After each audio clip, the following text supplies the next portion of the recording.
Drage državljanke, spoštovani državljani, to leto si bomo mnogi zapomnili po malem Krisu in po neverjetni človeški dobroti.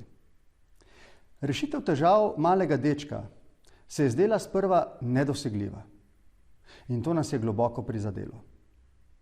Toda palčica pomagalčica nas je nagovorila, ne pomagamo.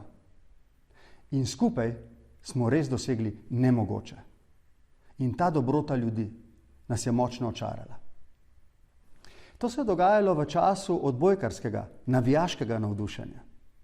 Pred najtežjimi tekmami nas je v nabito polni dvorani 12.000 pelo slovensko himno. In to brez glasbene podlage. Vznemirljivo. Če so se fantje na igrišču znašli v težavah, smo navijali še bolj. Taka zmagovalna miselnost nas je povsem prevzela. Bili smo zelo ponosni. Človeška dobrota in nacionalni ponos sta tiste dni hodila z roko v roki. Verjetno sploh ne slučajno.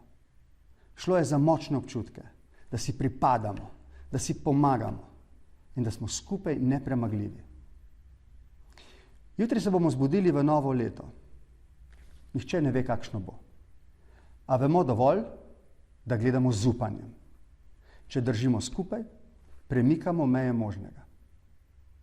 Naša novoletna želja je, da nas to navdihuje tudi v prihodnjem letu. Srečno, Slovenija!